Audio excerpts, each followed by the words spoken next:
कैसे हैं आप? आज मैं आपको एक कहानी सुनाता हूं, सुनेंगे ना? Very good. दो बच्चे होते हैं, एक भाई और एक बहन। उनके मामा जी जो हैं वो विदेश में रहते हैं, और जब वो विदेश से उनके घर आए तो वो उनके लिए चॉकलेट लेके आते हैं, और एक चॉकलेट जो है वो उनको देते हैं और उनको कहते हैं कि आप दोनों आधी आधी ले लो। जो वो चॉकलेट थी उसका डिजाइन कुछ इस प्रकार का था।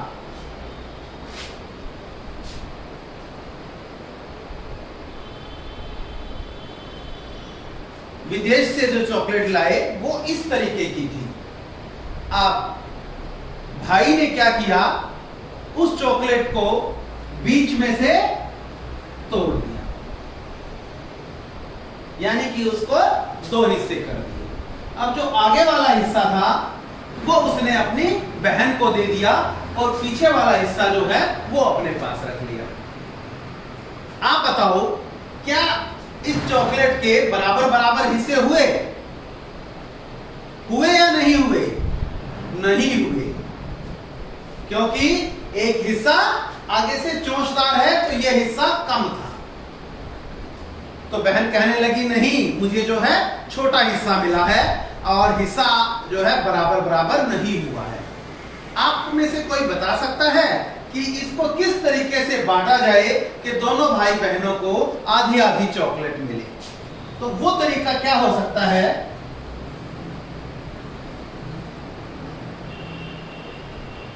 अगर मैं इसको हॉरिजॉन्टल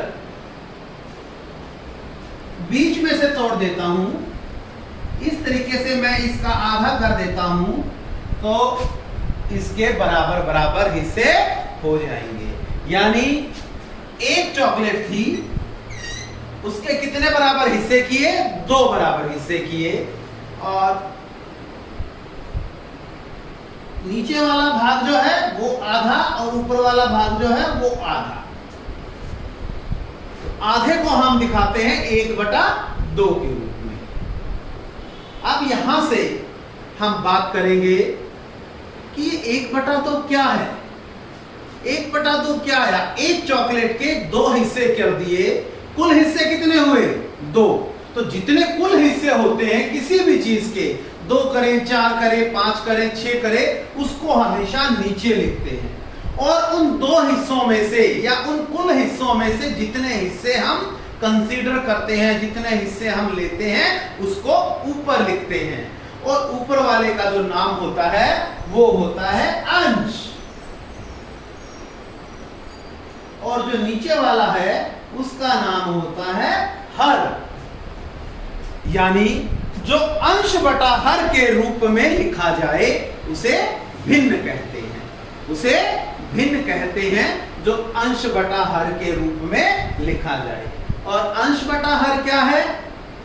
किसी भी चीज के कुल हिस्से और उसमें से कंसीडर किए गए हिस्से, ये हमारी भिन्न कहलाती है।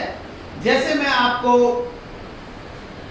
कॉन्सेप्ट बताता हूं कि ये मेरे पास एक, आप इसको रोटी कह सकते हैं, गोल शेप है तो रोटी का आकार की है, रोटी गोल होती है। लेकिन ये कितनी रोटी है?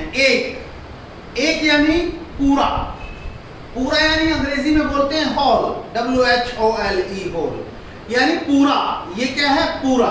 इस पूरे के मैं कितने हिस्से कर दूं? इस पूरे के मैंने 2 हिस्से कर दिए हैं। कितने हिस्से कर दिए हैं? 2। तो हर हिस्सा जो है वो क्या है? 1/2। क्या है? 1/2। ये 1/2 है और ये भी 1/2 है। आप समझ रहे हैं मेरी बात को? चलो, ये इसी बात को आगे दूसरी कहानी के द्वारा मैं आप सबको बताता हूं, या दूसरे तरीके से मैं आप सबको बताता हूं। मेरे पास एक केक है, आप इसको केक समझ लीजिए। केक गोल होता है, कितने बच्चों ने देखा है केक गोल होता है? Very good. तो ये मान लीजिए एक केक है, और एक टेबल पर ये केक रखा है और 3 दोस्त होते हैं जो केक पार्टी करते हैं। 3 दोस्त होते हैं जो केक पार्टी करते हैं। तो आप मुझे बताएं कि उन तीनों दोस्तों को इस पूरे केक का कितना हिस्सा खाने को मिलेगा। मैं यहां पे ड्रॉ कर रहा हूं, ये एक केक है और 3 दोस्त हैं। कितने दोस्त हैं? 3 दोस्त हैं। ये 3 दोस्त हैं और ये केक पार्टी करते हैं। आप मुझे बताएं इन तीनों को इस केक का कितना हिस्सा मिलेगा। अगर मैं इस केक के बराबर बराबर 3 हिस्से कर दूं, बराबर बराबर 3 हिस्से कर दूं, ये भी बराबर, ये भी बराबर, ये भी बराबर, तो कुल कितने हिस्से किए? जैसा मैंने अभी आपको बताया, कुल हिस्से को कहां लिखते हैं? नीचे। कुल हिस्से को कहां लिखते हैं? नीचे। और नीचे वाले का क्या नाम बताया है? हर। और ऐसे ही ऊपर वाले को बोलते हैं अंश।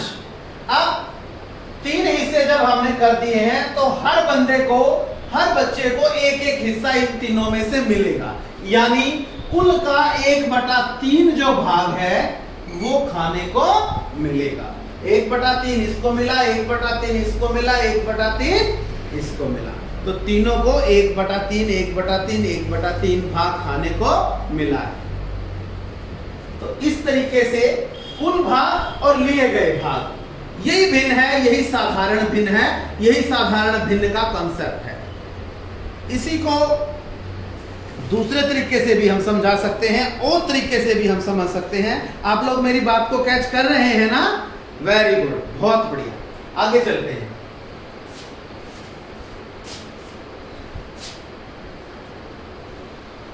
ये एक आयत मैं आपके सामने बना रहा हूं।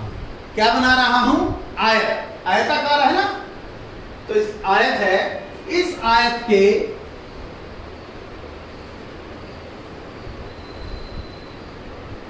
कितने हिस्से मैंने किए हैं बताएं जरा गिन के। 1 2 3 4 5 6 7 8 9 10।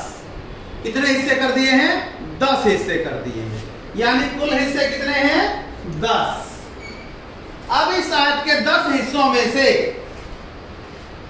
5 हिस्से, कुछ हिस्सों को मैं नीला कलर कर देता हूं। क्या कर देता हूं? रंग भर देता हूं उनको, उनमें कलर कर देता हूं। 1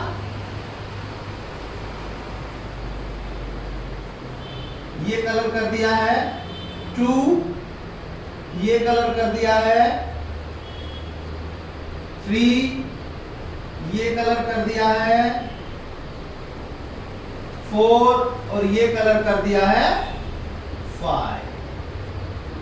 अब आप बताएं कुल हिस्से कितने थे? 10। तो जिन हिस्सों में कलर नहीं किया गया है, जिनमें रंग नहीं है, वो हिस्से कितने हैं? कोई बता सकता है? हम लोग काउंट करेंगे। कुल हिस्से कितने हैं? 10। और रंग किया गया है 1 2 3 4 5। 5 हिस्सों में कलर किया गया है। इसका मतलब ये है कि 5/10 भाग जो है वो रंगीन है और कितना भाग जो है वो रंगीन नहीं है, वो भी काउंट करेंगे। 1 2 3 4 5 और 5/10 भाग में ही कलर नहीं किया गया है। समझ रहे हैं आप मेरी बात को? वेरी गुड, बहुत अच्छी बात है। इसी आधार पर हमारा कक्षा 5 का जो लेसन है वो है हिस्से और पूरे। पेज नंबर 50 पर पाठ का नाम है हिस्से और पूरे, यानी पूरे। पूरे का कॉन्सेप्ट मैंने अभी आपको बताया, पूरा, सारा, होल, वो एक ही चीज है। और पूरे के जितने हिस्से हम कर रहे हैं और हिस्सों में से कितने हिस्सों को हम कंसीडर कर रहे हैं या उनको ले रहे हैं, वही भिन्न कहलाती है। यानी टोटल किए गए हिस्से यानी कुल हिस्से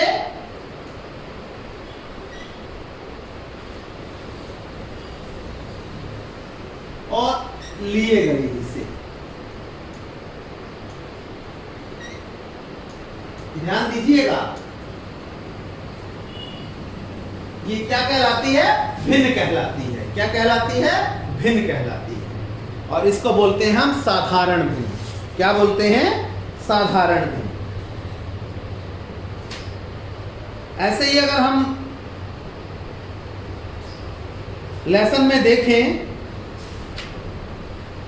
तो कई तरीके के आयत के, त्रिभुज को, वर्ग को, एक ऐसे ही वर्ग का एग्जांपल हम ले लेते हैं। ये एक वर्ग है। क्या है? वर्ग है। वर्ग की क्या पहचान है? वर्ग क्या होता है? जिसकी चारों भुजाएं बराबर हो और प्रत्येक कोण 90 अंश का हो, वह वर्ग कहलाता है। मैं इस वर्ग को 4 बराबर हिस्सों में बांटता हूं। कितने बराबर हिस्सों में बांटता हूं? 4 बराबर हिस्सों में बांटता हूं। और इस वर्ग के एक भाग में, वर्ग के एक भाग में मैं रंग भरता हूं। मैंने कलर कर दिया है। आप बताएं कि इस वर्ग के कितने भाग में रंग किया गया है? कितने भाग में रंग किया गया है? देखिए ध्यान से, कितने भाग? एक भाग में। तो कुल भाग कितने थे? कुल भाग या कुल हिस्से कितने थे? 4। और 4 हिस्सों में से कितने हिस्सों को रंगीन किया गया है? एक हिस्से को। तो ये है इसका उत्तर कि 1/4 भाग को इसमें रंग किया गया है, कलर किया गया है। तो शेष कितना भाग बचा जिसमें रंग नहीं किया गया है, जिसमें कलर नहीं किया गया है? वो कितना बचेगा? 1, 2, 3। जो 3/4 भाग है इस वर्ग का, वह उसमें कोई रंग नहीं किया गया है। तो इस तरीके से आप भिन्न से बहुत अच्छे से परिचित हो गए होंगे कि 3/4 और 1/4 को अगर हम जोड़ दें, 3/4 और 1/4, 3 और 1 को जोड़ दें तो हो जाएगा 4/4, यानी पूरा एक होल। 4/4 का मतलब क्या है? एक, जिसका मतलब क्या है? पूरा, जिसको लोकल भाषा में बोलते हैं सारा, अंग्रेजी में जिसको बोलते हैं होल। पूरे के हिस्से, पूरे के कितने हिस्से को कलर किया गया है, या कितने हिस्से में खेत के कितने हिस्से में कौन सी सब्जी उगाई गई है। तो इस तरीके से हम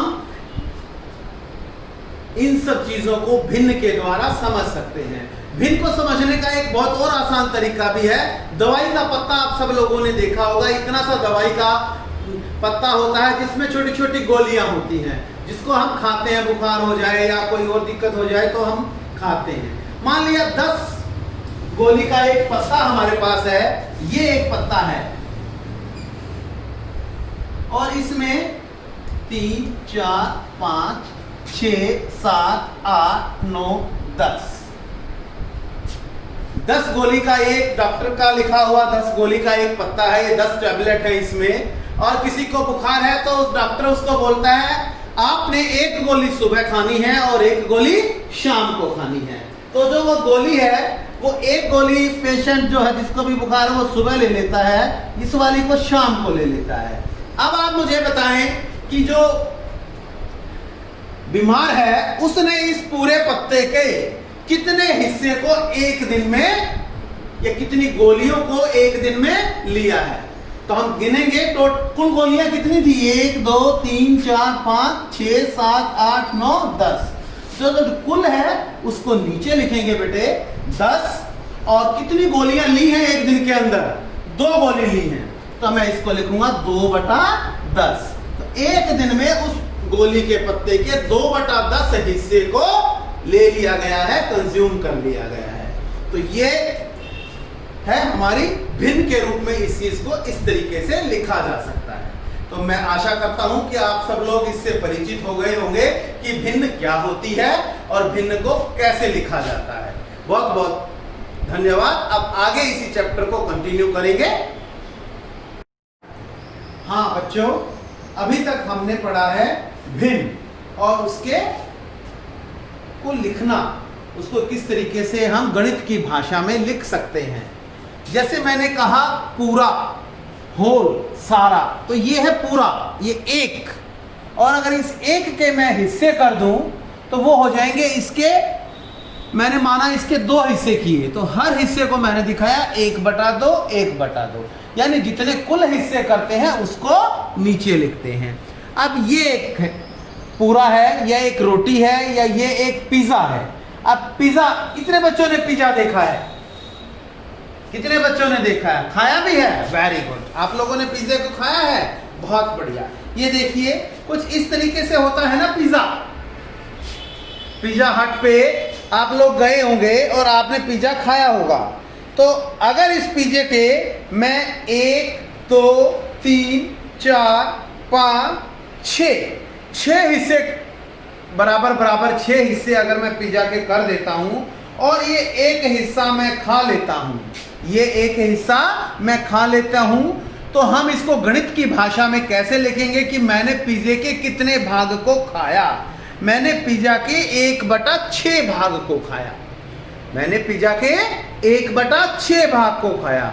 यदि मैं इसके 6 बराबर भागों में से 2 भागों को खा लेता हूं तो मैंने पिज्जा के कितने भागों को खाया? 2/6 भाग को मैंने खाया है।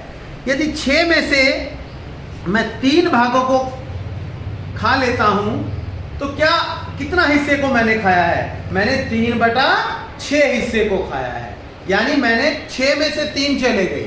6 का आधा 3 होता है ना, तो यानी मैंने आधे पिज्जे को खाया है। और आधा पिज्जे को लिखते हैं 1/2, आधे को क्या लिखते हैं? 1/2। लेकिन इसके अगर मैंने 6 हिस्से किए हैं तो मैंने 3/6 भाग को खा लिया है। इसी क्रम में हम आगे देखेंगे, यदि 4 भागों को हम खा लेते हैं तो हम कहेंगे पिज्जा के 4/6 भाग को हमने खा लिया है।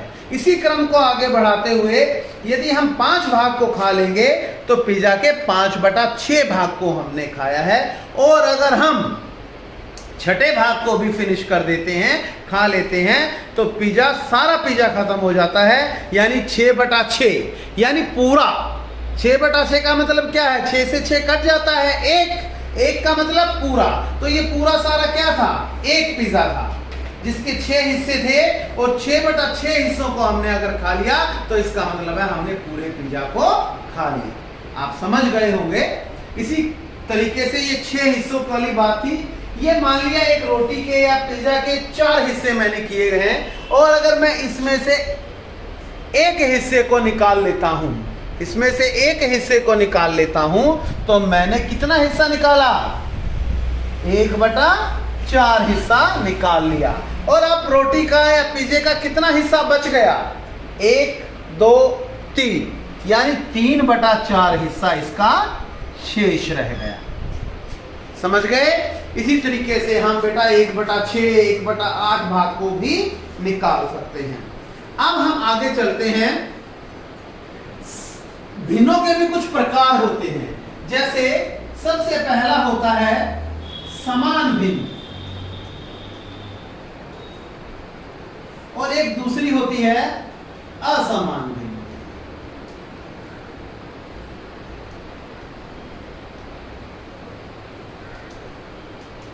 दो तरीके की भिन्न है बेटा, समान भिन्न और असमान भिन्न। अब आप बताएं, जो समान भिन्न है वो कैसी होती है? जिसका डिनोमिनेटर माने हर, जिस भिन्न का हर समान हो वो कहलाती है समान भिन्न। कोई उदाहरण दे सकता है? बताएं, कोई भी उदाहरण बताएं समान भिन्न का। 1/8, 5/8, 7/8, 9/8, ये सारी क्या है? ये समान भिन्न है। समान भिन्न की क्या पहचान है? कि उनका जो हर होता है, जो उनके कुल हिस्से किए गए होते हैं वो बराबर होते हैं, यानी 8 8 8 8। तो ये क्या है? समान भिन्न है। कोई दूसरी समान भिन्न आप बता सकते हैं? 4/5, 3/5 और 2/5। सबका डिनोमिनेटर, सबका हर जो है वो क्या है? 5। तो इसको हम बोलेंगे समान भिन्न। ये कौन सी भिन्न कहलाती है? समान भिन्न। अब ऐसी ही दूसरी भिन्न है असमान भिन्न। असमान भिन्न क्या होती है? जिसमें डिनोमिनेटर, जिसमें हर अलग अलग होता है, वो सारी क्या कहलाती हैं? असमान भिन्न कहलाती हैं। जैसे जिनमें हर समान नहीं होता।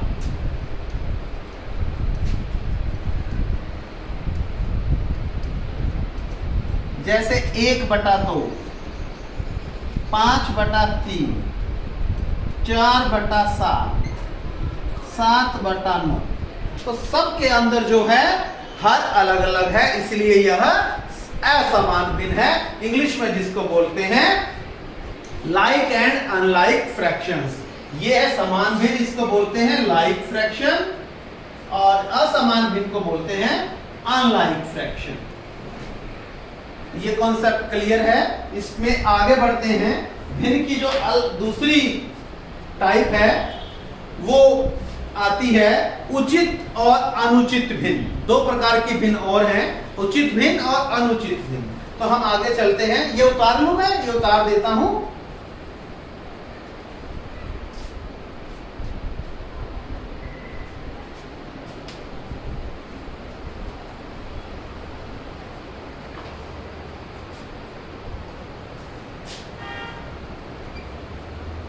दो प्रकार की भिन्न और होती हैं। एक होती है उचित भिन्न और एक होती है अनुचित भिन्न। इंग्लिश में जिसको बोलते हैं प्रॉपर फ्रैक्शन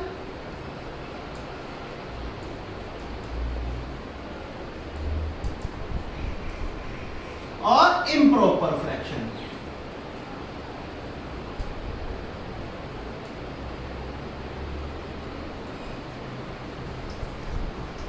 अब इसकी क्या पहचान है?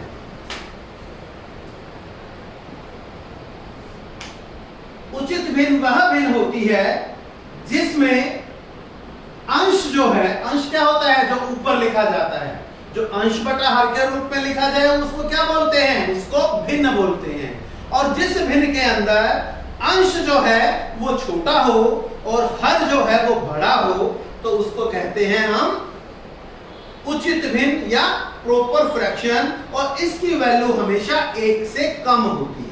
इसकी वैल्यू हमेशा 1 से कम होती है।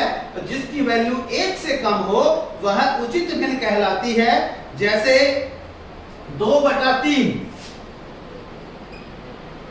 4/5। हम क्या देख रहे हैं? अंश हर से छोटा है। इस का मान 1 से कम होता है।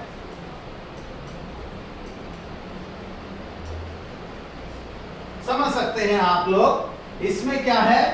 अंश जो है वो छोटा है और हर जो है वो बड़ा है। तो जिस भिन्न के अंदर अंश छोटा हो और हर बड़ा हो उसको उचित भिन्न कहते हैं। और इसकी वैल्यू जो है वो हमेशा 1 से कम होती है। 1 से कम होती है, याद रखने वाली बात है। हम इससे पहचान सकते हैं। और दूसरी जो है हमारी भिन्न है वो है अनुचित भिन्न। उसको बोलते हैं इम्प्रॉपर फ्रैक्शन। इसकी वैल्यू या तो 1 होती है या 1 से ज्यादा होती है। तो जिस भी भिन्न के अंदर अंश और हर में अगर हम कंपैरिजन करेंगे तो हमेशा अंश जो है वो बड़ा होगा। 5/4, 8/3। तो ये क्या है? इम्प्रॉपर फ्रैक्शन है। यानी या एक और मैं इसमें लिखता हूं 4/4। 4/4 क्या है? इसकी मान क्या है? 1। यानी इम्प्रॉपर फ्रैक्शन वह फ्रैक्शन है जिसमें अंश जो है वो बड़ा होता है और हर जो है वो छोटा होता है। इससे जस्ट अपोजिट, अंश बड़ा और हर छोटा, और इसका मान जो है वो या तो 1 के बराबर होता है या 1 से ज्यादा। याद करने वाली बात है, समझने वाली बात है। इसका मान या तो 1 होगा या 1 से ज्यादा होगा। जैसे 4/4 है, इसमें इसका मान होगा 1, और अगर यह 5/4 है तो इसमें इसका मान होगा 1 से ज्यादा, क्योंकि अगर हम 5 को 4 से भाग देंगे तो उसकी वैल्यू जो आएगी वो 1 से ज्यादा होगी। समझ रहे हैं आप लोग? तो ये है उचित भिन्न और अनुचित भिन्न। आगे चलते हैं बेटा, एक बहुत अच्छी फ्रैक्शन है मिक्स्ड फ्रैक्शन। कौन सी फ्रैक्शन है? मिक्स फ्रैक्शन को बोलते हैं मिश्र भिन्न, जिसको मिश्रित भिन्न भी कहते हैं। अब बहुत इंटरेस्टिंग है, आप लोग देखना। मिश्र भिन्न में क्या होता है? मिश्र भिन्न जो है उसमें एक हिस्सा पूरा होता है और एक उसके अंदर उचित भिन्न होती है। दो तरीके की बात होती है उसमें, मिश्र भिन्न, और इंग्लिश में इसको बोलते हैं मिक्स्ड फ्रैक्शन।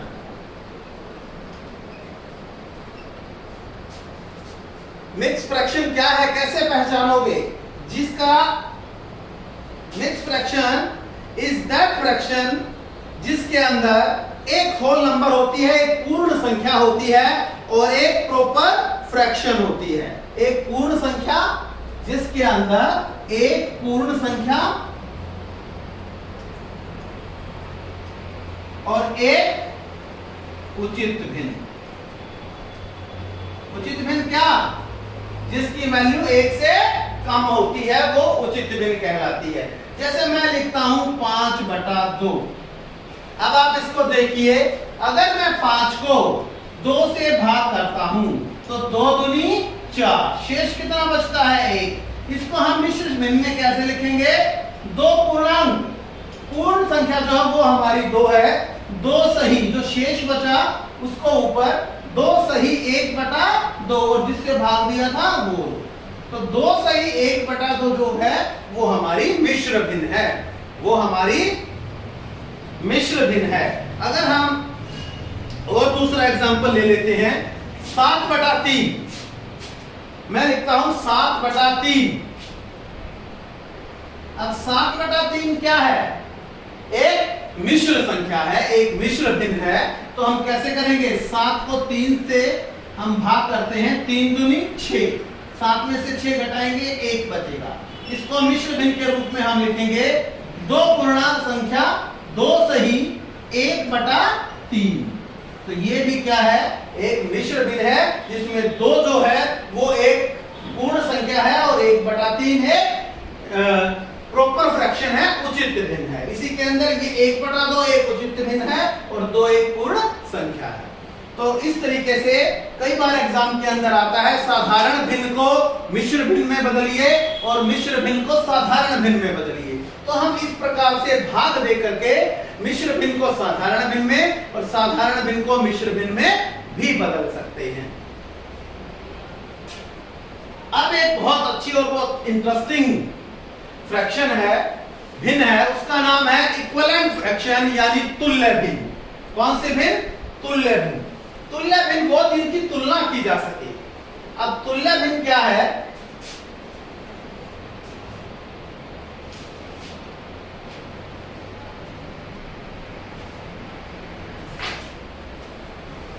ये एक हमारे पास एक रोटी थी और ये एक रोटी थी। इसके मैंने 2 हिस्से कर दिए, इसके मैंने 2 हिस्से कर दिए और एक हिस्से को, ये रबड़ का है, ये मेरे पास फ्रैक्शन किट है, ये रबड़ की होती है। अगर इस पे थोड़ा पानी लगाएं तो ये जो है ब्लैक बोर्ड पर चिपक जाती है। अगर मैं 2 हिस्से इसके करता हूं तो इसका एक हिस्सा है वो होगा 1/2 और जो दूसरा हिस्सा है वो भी क्या होगा, 1/2। अब अगर मैं कहूं कि 1/2 की तुल्य भिन्न क्या होगी, तो 1/2 की तुल्य भिन्न क्या होगी वो मैं आपको बताता हूं।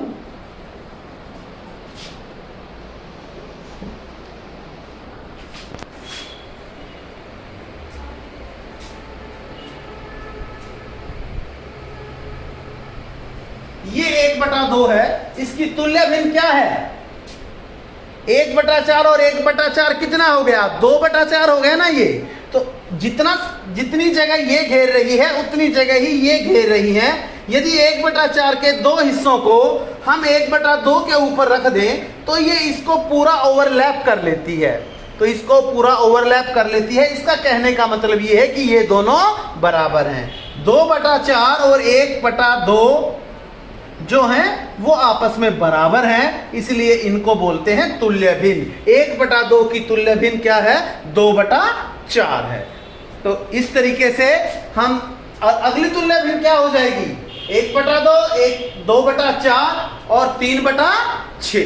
तो इस तरीके से तुल्य भिन्न हम कर सकते हैं। और मैं आशा करता हूं आप सब लोग इस चीज को कैच कर रहे होंगे और बहुत अच्छे से समझ रहे होंगे। किसी को कोई दिक्कत परेशानी है तो बेटा पूछ सकता है। आप लोगों ने इतने ध्यान से सुना, कैसा लगा, अच्छा लगा? Thank you so much, thank you.